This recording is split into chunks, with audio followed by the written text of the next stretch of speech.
They say your best friend's baby shower is supposed to be one of those heartwarming milestones. A day filled with laughter, sugar-dusted cupcakes, and pastel ribbons tied to mason jars. The kind of afternoon that ends up all over Instagram. Soft filters, glowing cheeks, hands on bellies, and captions like, blessed beyond measure. But let me tell you something. That day, the day of Noelle's baby shower, was when everything I thought I knew about my life cracked like cheap porcelain. My name is Madeline, I'm 32, and I never expected to be the kind of woman who ends up in one of those stories. The ones whispered behind hands, traded over wine with wide eyes and lowered voices. And yet here I am. The shower was held at Noelle's sister's place out near Lake Travis. A dreamy little lake house with whitewashed siding and a wraparound porch that smelled like cedar and vanilla candles. It was the perfect setting for what was supposed to be a perfect day. Noelle and I met in college. We bonded over bad roommates and even worse exes, shared thrifted furniture, late-night tacos, and each other's secrets. She was the sister I never had, bold, magnetic, always the center of attention without ever seeming to try. And I didn't mind that. I liked being beside her light. When she told me she was pregnant, I was genuinely happy for her. Or at least I told myself I was. Caleb and I had been trying for over 2 years. Doctors, ovulation kits, charts, vitamins, scheduled intimacy. I'd watched that single pink line month after month with a pit forming in my stomach. So when Noelle surprised me with her news over brunch, with tears in her eyes and her hand over her belly, I smiled, I hugged her, and I swallowed my own heart. That's what best friends do, right? Caleb wasn't originally planning to come to the shower. Too many games and tiny sandwiches, he joked. He wasn't wrong, he hated parties unless there was a fantasy football draft involved. But the night before he surprised me. I'll come with you, he said, voice low as he folded laundry beside me. I know it might be a lot. I want to be there for you. I blinked at him. Are you sure? You don't have to force it. He looked at me, really looked, and something in his expression was unreadable. I want to. So he came. And for the first hour, everything felt normal. Even good. The house was buzzing with warmth. Noelle was glowing in this loose floral dress that draped over her growing bump. She floated from person to person, laughing, hugging, nibbling on cake pops. I followed her around like I always did, making sure things stayed on track. Coordinating the games. Helping refill drinks. Keeping Aunt Gina from asking any more awkward, "So when's your turn?" questions. Caleb hung back mostly, sipping a beer, making small talk with Nathan, Noelle's husband and Noelle's dad. At one point I caught him watching me from the patio, his face unreadable again. I thought maybe he was just worried about me being sad. That's how I rationalized it. Then came the gift unwrapping. We gathered around in a semicircle, oohing and awing over tiny shoes, teething rings, little bibs embroidered with baby animals. Everyone laughed when Noelle held up the onesie I got her, pale yellow with little lemons all over it. "Oh my God, Maddie," she beamed. "This is the cutest thing I've ever seen. You know me so well." "I do," I smiled. And I meant it. I did know her. Or, thought I did. That was when it happened. She was reaching for the next gift when Caleb leaned close to me and said, barely above a whisper, "We have to go." I frowned. "Now, what's wrong?"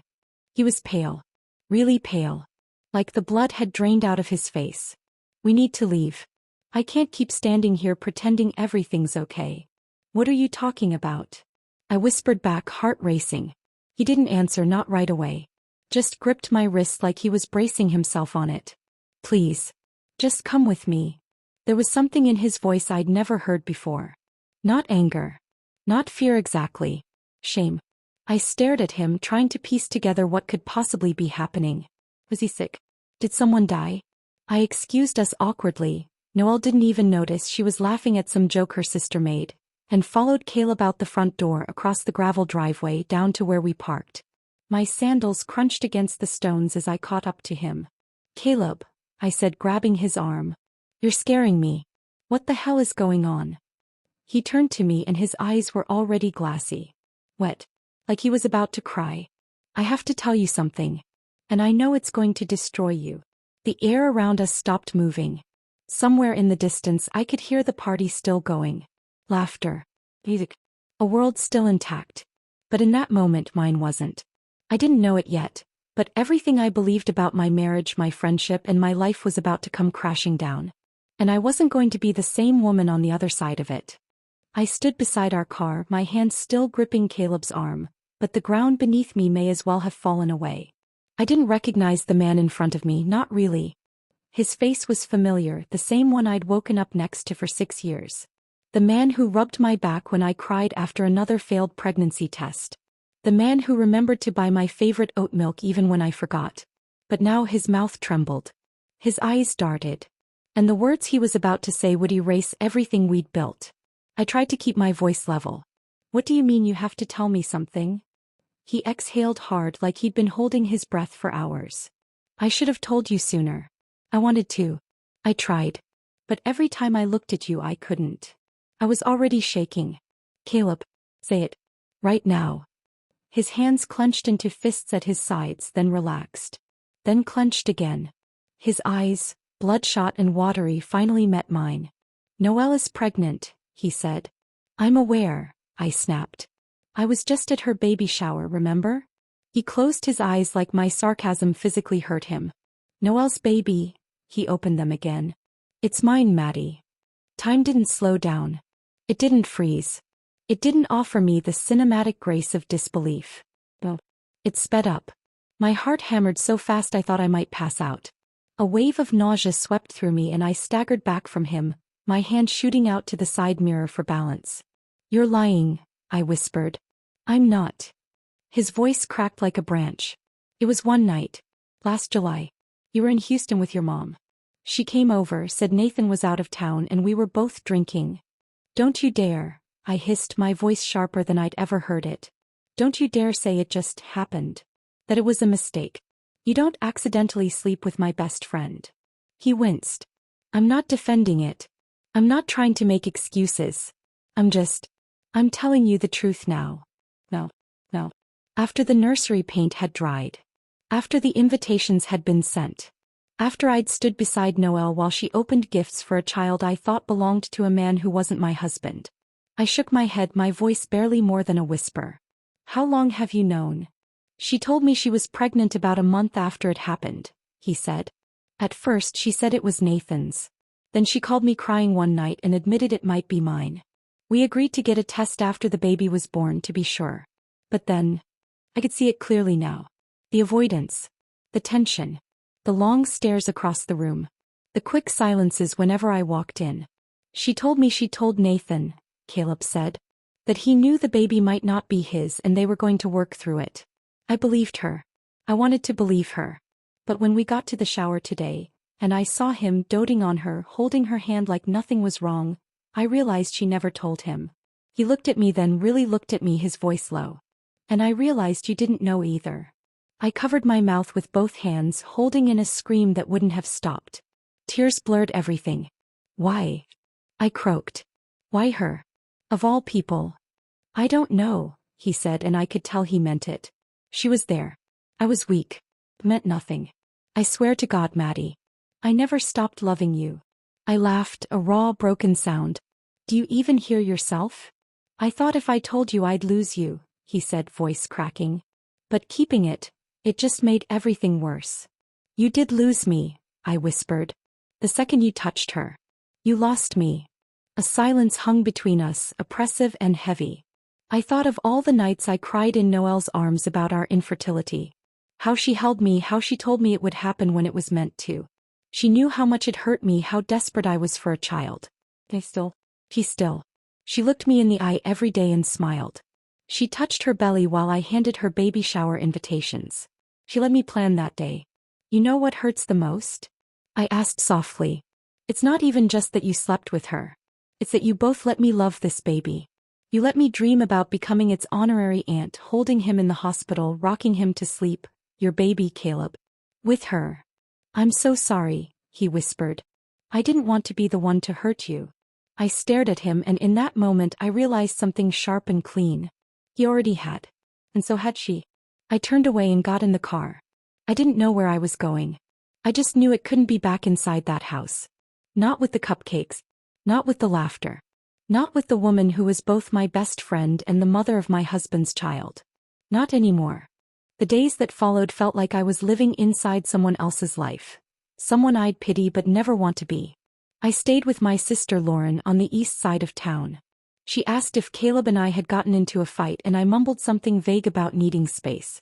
I wasn't ready to say it out loud. Because saying it meant it was real. Saying it meant I had to explain how my best friend, my maid of honor, my rider, had a baby in her belly made with my husband's body. Lauren didn't push, thankfully. She just handed me an extra key, told me the wine was on the bottom shelf, and that the guest bed had clean sheets. I spent that first night staring at the ceiling, playing the last year over and over in my mind. A reel of memories warped by a truth I never saw coming. The long glances between Caleb and Noelle at dinner parties. The weird tension I sometimes wrote off as awkwardness. That time I walked in on them in the kitchen and they both froze like guilty teenagers. And the worst part? I defended her. When another friend joked that Noelle was a little too close with Caleb, I laughed. Please. She's married to Nathan. Caleb's like her brother. I felt sick all over again. By day 3 I'd stopped crying. I wasn't calm, no, this was something else. It was like this steady hum inside me had snapped into clarity. I didn't want apologies. I didn't want excuses. I wanted answers. I wanted truth. I wanted her to see my face when she realized I knew. So I came up with a plan. Caleb had left me voicemails, meek, shaky messages that started with, "Please don't hang up," and ended with, "You deserve better than me." He was right, of course. But I didn't respond. Instead, I sent Noelle a text. "Hey, I forgot to give you something at the shower. Can you swing by my place tomorrow afternoon? It's a little gift for the nursery.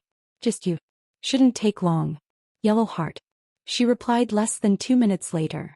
"You're the best. I can pop by after my appointment around 3? Perfect." At 2:45, I drove back to the house Caleb and I had shared, our perfect little craftsman in South Austin, where we once painted the walls of a would-be nursery a soft seafoam green. Where I used to dream of rocking our baby to sleep while Caleb hummed some off-key lullaby. Now it felt like a stage.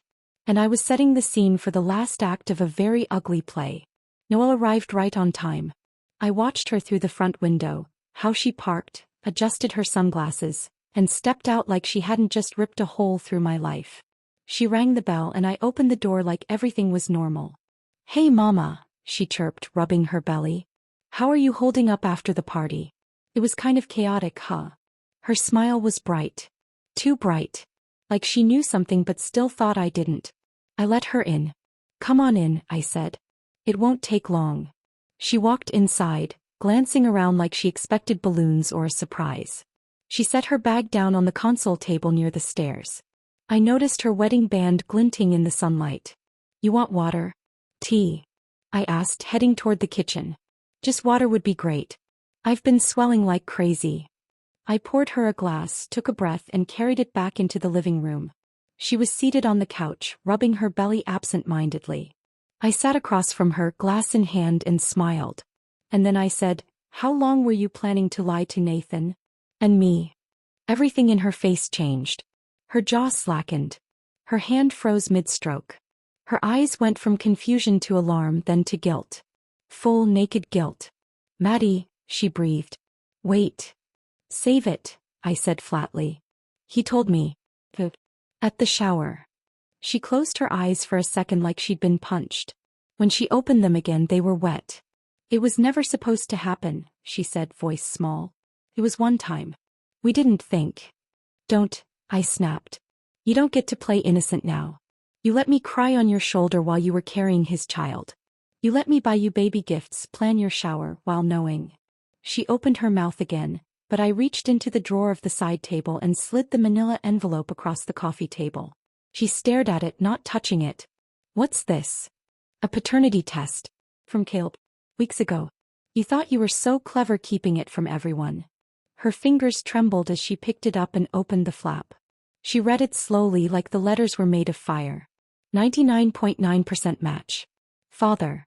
Caleb D. Lawson. Noelle covered her mouth. I leaned forward, my voice low. "I already told Nathan." Her head snapped up. "What?" "I texted him last night. Told him we needed to talk. I showed him the test. He's moving out today."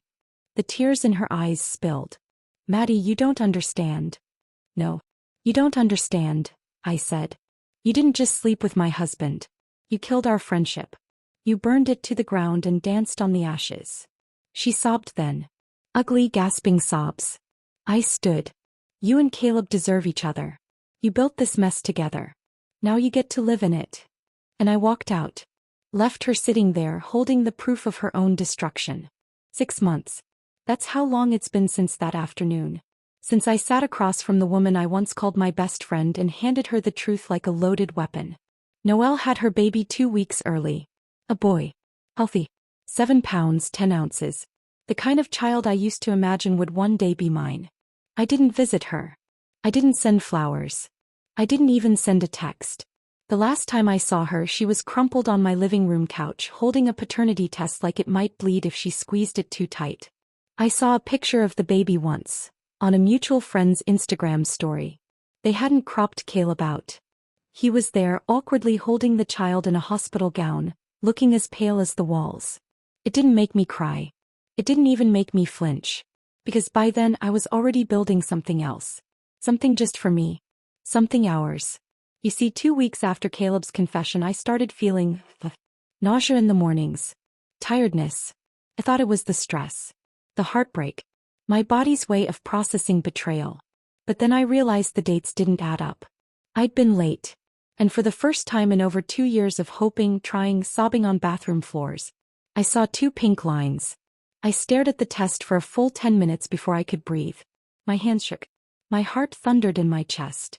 And then I laughed. A long, stunned laugh that turned into tears. But this time they weren't from pain. It was like the universe had cracked open and whispered, "You didn't lose everything." Not yet. I told no one. Not even Lauren.